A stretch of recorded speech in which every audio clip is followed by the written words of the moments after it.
আসসালামু আলাইকুম ভিউয়ার্স, আপনারা দেখছেন এসএটিক্স ইউটিউব চ্যানেল। তো ভিউয়ার্স, আজকে আমি আপনাদের দেখাবো আপনারা কিভাবে আপনাদের ফেসবুক পেজে বা ফেসবুক আইডিতে ফলোয়ার অপশন চালু করবেন খুব সুন্দরভাবে। আমরা অনেকেই জানি যে আমাদের ফেসবুক অ্যাকাউন্টে 5000 ফ্রেন্ড লিস্ট বুক হয়ে গেলে আমরা ফ্রেন্ড লিস্টে অ্যাড করে রাখতে পারি না। সেক্ষেত্রে আমাদের ফলোয়ার অপশন কিন্তু খুবই জরুরি বা গুরুত্বপূর্ণ।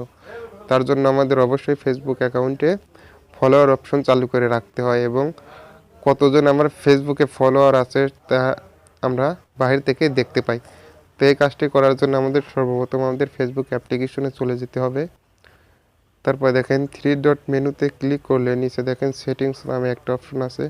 সেটিংসে ক্লিক করবেন। ক্লিক করার পরে একটু নিচের দিকে দেখেন ফলোয়ার অ্যান্ড পাবলিক কন্টেন্ট। তো এটার উপরে ক্লিক করলে আমাদের কিন্তু সমস্ত অপশন চলে আসবে।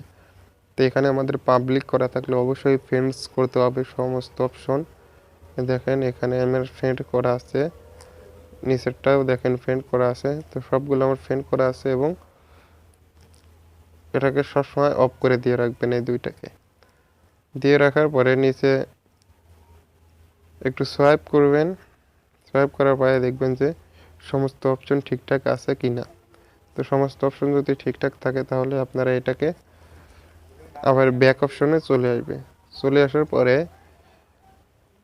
আরেকটা কাজ করতে হবে, যেটা হচ্ছে প্রোফাইল অ্যান্ড ট্যাগ। তো প্রোফাইল অ্যান্ড ট্যাগের মধ্যে যাওয়ার পরে সমস্ত অপশন এখানে দেখেন সব ফ্রেন্ডস করা আছে। তো এখানে আপনারা সমস্ত অপশন ফ্রেন্ডস করে দিয়ে রাখবেন এবং একবার ফোনটাকে রিফ্রেশ করবেন। ফোনটাকে রিফ্রেশ করার সাথে সাথে কিন্তু আপনাদের ফেসবুক অ্যাকাউন্ট অটোমেটিক কিন্তু ফলোয়ার অপশন অন হয়ে যাবে। তো ভিডিওটি ভালো লাগলে অবশ্যই চ্যানেলটিকে সাবস্ক্রাইব করবেন এবং পাশে থাকা বেল আইকনটি বাজিয়ে দিবেন।